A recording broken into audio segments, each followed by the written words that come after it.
Suala la kuwapokonya silaha Hizbullah ni jambo zito mno. Ni jambo ambalo Marekani, Israel pamoja na Lebanon walikubaliana.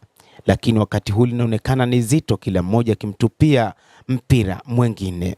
Marekani na Israel zilitaka Lebanon iwanyang'anye silaha kundi la wapiganaji wa Hizbullah waliopo huko nchini Lebanon.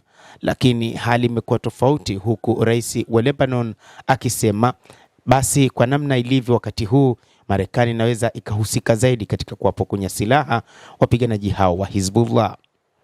Wakati huu imekuwa ni awamu ya pili ya mazungumzo ya kuwapokonya silaha kundi la Hizbullah, lakini inadaiwa pia hii nayo itacheleweshwa. Serikali ya Lebanon imesema jana Jumatatu kuwa jeshi linahitaji angalau miezi minne ili kuanzisha awamu ya pili ya mpango wa kuwapokonya silaha wanamgambo wa kundi la Hizbullah kusini mwa nchi hiyo. Mwaka 2025 serikali ya Lebanon ilianzisha mpango wa kuipokonya silaha Hizbullah, ambayo wakati huo ilikuwa imedhoofika mno kufuatia vita vyake na Israel, na jeshi ndilo lilipewa jukumu la kutekeleza mpango huo.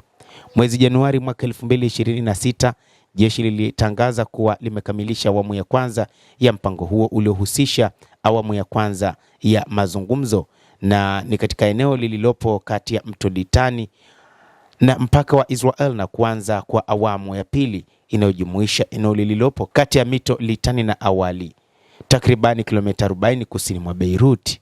Israel imekuwa ikikosoa juhudi za jeshi la Lebanon na kusema hazitoshi kwa kuwa Hizbullah imekuwa ikiendelea kujiimarisha.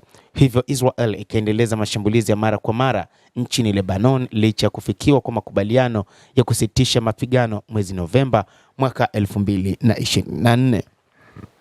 Hiki ndicho ambacho kilimfanya rais wa Lebanon Joseph Aoun kuambia wa Israel kwamba mpango wa kulinyang'anya silaha kundi la wapiganaji la Hizbullah si jambo rahisi, na ikiwa hilo wanaona linawezekana, basi wanaweza pia wakashiriki katika kuinyang'anya silaha Hizbullah wakishirikiana na serikali ya Marekani.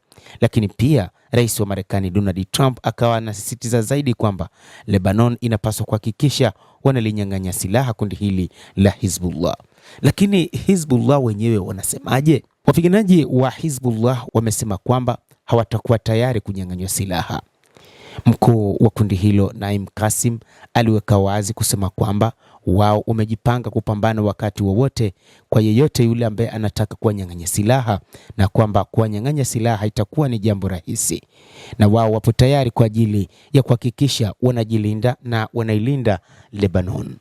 Anasema ikiwa Hizbullah haitakuwa na silaha, ni wazi Lebanon inaweza kushambuliwa wakati wowote na wapiganaji wa Israel, ikizingatiwa kwamba serikali ya Lebanon haipo tayari kujibu chochote, na kwamba hii itakuwa ni hatari mno kwa nchi ya Lebanon. Endelea kutufuatilia mtazamaji, na nikusihi usisahau kulike, usisahau kucomment, kadhalika kusubscribe channel yetu hii ili upate habari hizi kwa mapana kupitia The World News.